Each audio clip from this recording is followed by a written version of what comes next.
Assalamualaikum warahmatullahi wabarakatuh. Sahabat beriman yang dirahmati Allah. Pada pertemuan kali ini, saya akan membahas kisah Muawiyah dinasehati Abu Muslim Al-Khawlani. Berikut adalah kisahnya. Ya Nabi salam alaika, Ya Rasul salam alaika. Abu Muslim Al-Khawlani menjumpai Khilafah Muawiyah bin Abu Sufyan, tapi ia memilih untuk tidak masuk dalam lingkungan kekuasaan, baik dalam tutur kata maupun tindakan dalam memperebutkan kekuasaan. Tidak pula terlibat dalam tarik ulur politik terhadap khilafah dan jabatan, tidak bergabung bersama satu kelompok tertentu, dan lebih memilih untuk tetap menjadi seorang alim sekaligus da'i, tegak di atas batasan-batasan Allah, mengingatkan pelanggaran terhadap perintah Allah dan perpecahan dan perselisihan. Ia memiliki sejumlah kisah masyhur dalam hal-hal menyampaikan kebenaran secara terang-benderang terhadap Muawiyah. Pada suatu hari, Abu Muslim Al-Khawlani masuk ke majelis Muawiyah, dan sesuai protokoler Sultan, ada beberapa tradisi yang diterapkan para penguasa di sana, seperti adanya ajudan, penjaga keamanan, dan pasukan pengawal. Abu Muslim Al-Khawlani masuk menemui Muawiyah yang dikelilingi sejumlah orang-orang besar dan para tokoh. Abu Muslim bermaksud mengingatkan dan menasihatinya. Kemudian ia berbicara kepada Muawiyah dengan berkata, "Assalamualaikum, wahai buruh orang-orang mukmin."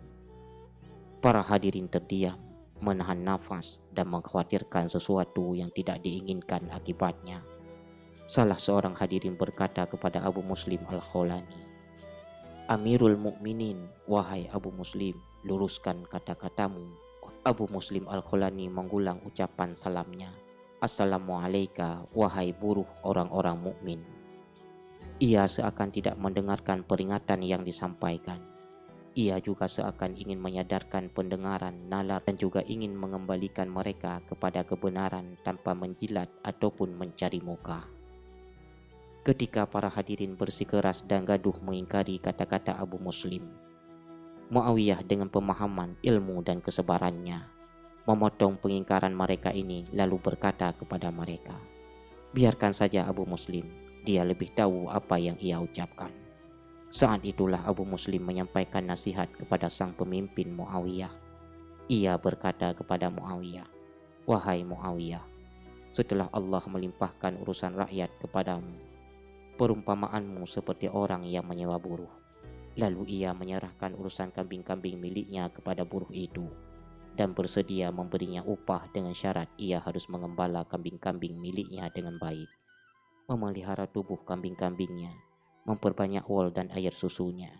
Jika ia buruh melaksanakan pekerjaan yang dilimpahkan kepadanya, hingga kambing kecil menjadi besar, kambing kurus menjadi gemuk, dan kambing sakit menjadi sehat kembali.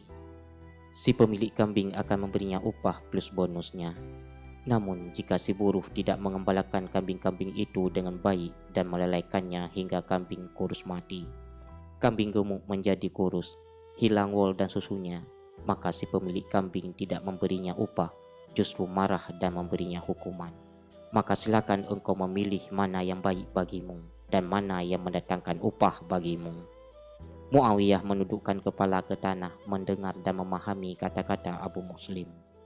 Setelah Abu Muslim menuntaskan nasihat yang ia sampaikan dan hendak pulang, Muawiyah berkata, "Semoga Allah memberikan balasan baik kepadamu atas kebaikanmu terhadap kami dan juga terhadap rakyat, wahai Abu Muslim.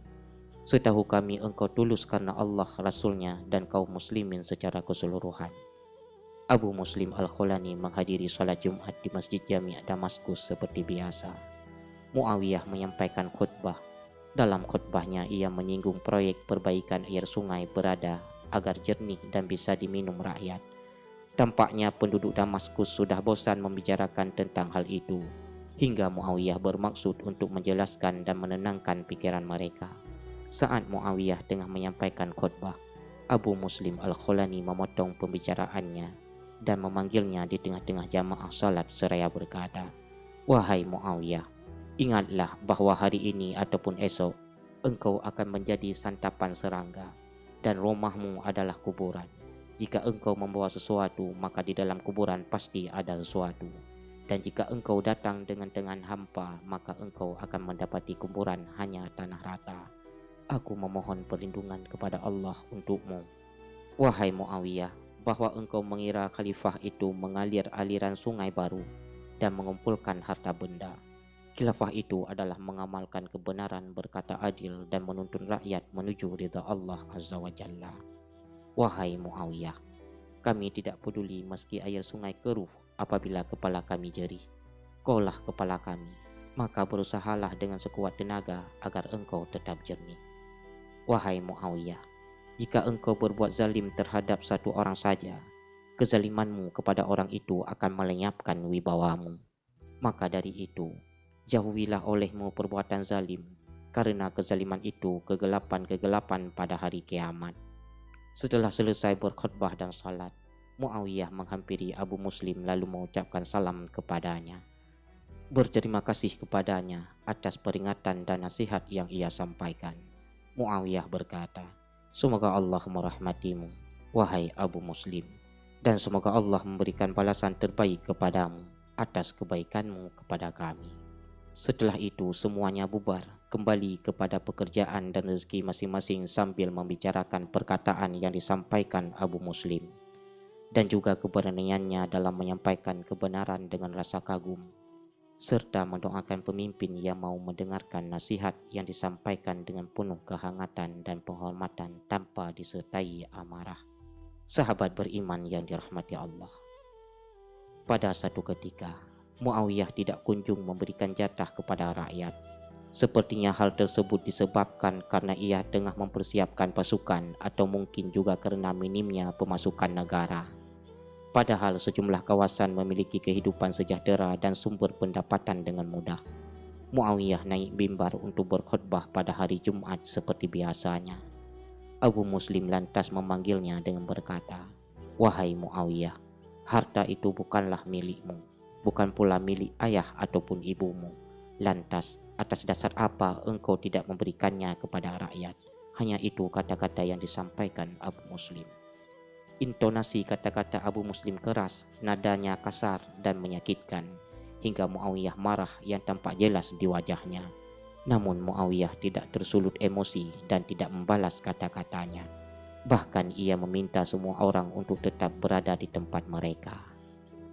Lalu Muawiyah turun dari mimbar, berwuduk kembali. Setelah itu naik mimbar lagi. Ia memuja dan memuji Allah lalu berkata, Abu Muslim menyebutkan bahwa harta ini bukan hartaku, bukan pula harta ayah dan ibuku. Abu Muslim berkata benar. Sungguh aku pernah mendengar Rasulullah SAW bersabda, amarah itu datangnya dari setan. Setan itu diciptakan dari api, dan air itu memadamkan api. Maka apabila seorang di antara kalian marah, hendaklah ia berwudu ataupun mandi. Wahai manusia, silakan kalian mengambil jatah kalian dengan berkah Allah Azza wa Jalla. Kas-kas negara pun dibuka, harta benda dikucurkan kepada rakyat hingga jiwa menjadi senang dan pikiran menjadi tenang. Allah Azza wa Jalla memberkahi nasihat Abu Muslim dan respon Amirul Mukminin Muawiyah bin Abu Sufyan. Sahabat beriman yang dirahmati Allah, perahu kehidupan membawa Abu Muslim berlayar mengarungi gelombang tinggi. Yang satu belum mereda hingga datang lagi gelombang tinggi berikutnya. Namun ia tetap memegang teguh janjinya nan tulus kepada Allah tanpa guncangan hati ataupun gagap lidah, seraya menyampaikan kebenaran dan nasihat secara terang-terangan. Hati dan jiwa mengeluarkan aroma nan wangi. Menuturkan hikmah, gemanya membahana lintas generasi, sampai akhirnya kematian datang menjelang. Peristiwa ini terjadi pada tahun 62 Hijriah. Ruhnya nan suci naik ke haribaan penciptanya, di tempat yang disenangi di sisi Tuhan yang Maha Kuasa. Wabillahi taufiq wal hidayah. Wassalamualaikum warahmatullahi wabarakatuh.